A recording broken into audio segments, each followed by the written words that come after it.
Mēs dzīvojam transformācijas laikmetā, kad mainās ne tikai vide, kurā dzīvojam, bet arī mūsu domāšana, attieksme un paradumi. Arī transporta nozarē notiekošās pārmaiņas maina mūsu ikdienas pārvietošanās paradumus.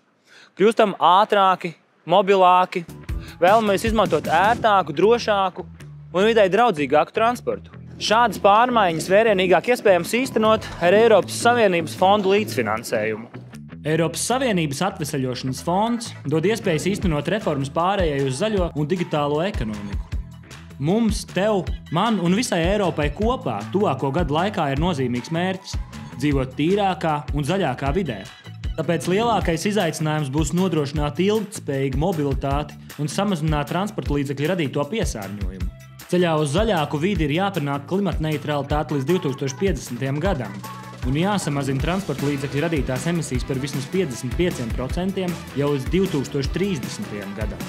Atvesļošanas fonda ietvaros ir uzsākta sabiedriskā transporta zaļināšanas reforma Rīgā un Pierīgā, 5 multimodālos transporta koridoros – Rīga Carnikavas Alkrasti, Rīga Dreiliņi, Rīga Ogra Jēkabpils, Rīga Tukums un Rīga Bolderāja. Reformas mērķis ir mainīt mūsu pārvietošanās paradumus uz videi draudzīgākiem. Tās īstenošanai no atveseļošanas fonda ir piešķirts 295 miljonu eiro liels finansējums. Reformas ieviešana ir saistīta ar uzlabojumiem sabiedriskā transporta sistēmā, lai satiksme būtu drošāka, ērtāka un videi draudzīgāka. Bet kāda ir videi draudzīga pārvietošanās? Īsākas distances mērojam kājām, velosipēdu vai citu mikromobilitātes rīku.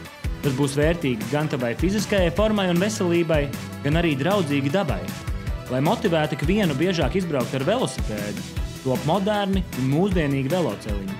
To ar velo varēsi doties no Rīgas līdz Carnikavai, Ulbrokai, Ķekavai, Babītei, Piņķiem un Mārupei. Garākām distancēm izvēlamies sabiedrisko transportu.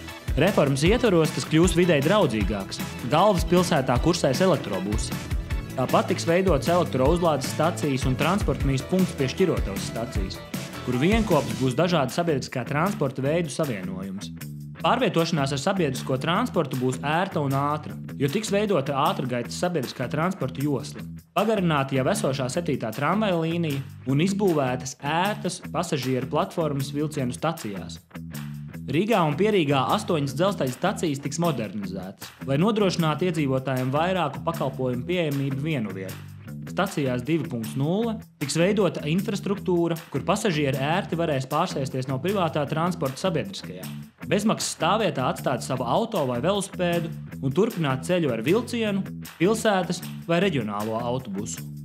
Šādas multifunkcionālas stacijas 2.0 būs Bolderājā, Šķirotavā, Zemitānos, Sarkandaugavā, Dauderos, Ziemeļblāzmā, Carnikavā un Salkrastos. Tāpat šobrīd tiek ieviesta vienota sabiedriskā transporta biļešu sistēma, lai viedierīcē var nopirkt biļeti, kas der gan vietējiem, gan reģionālajiem transportam. Šobrīd tāda iespēja ir jau vairākos maršrutos un ap 150 sabiedriskā transporta reisos. Turklāt pasažieru ērtībām tiks salāgot sabiedriskā transporta maršruti, lai var ērti pārsēsties no viena transporta otrā. Viens no būtiskākajiem pasākumiem Eiropas zaļo mērķu sasniegšanai būs dzelzceļa, kā sabiedriskā transporta mugurkaula stiprināšana. Lai pasažieriem no Rīgas un apkaimēm ar vilcienu būtu ērti nokļūt galvaspilsētas centrā, tiks modernizētas esošās līnijas, kā arī veidoti jauni dzelzceļa maršruti, piemēram Rīga Bolderāja, kas būs vēl viens savienojums Pārdaugavai ar pilsētas centru. Maini savus pārvietošanās paradumus jau tagad, sperot soli pretī zaļākai pilsētai. Esi mūsdienīgs, atbalsti ilgtspējīgu mobilitāti.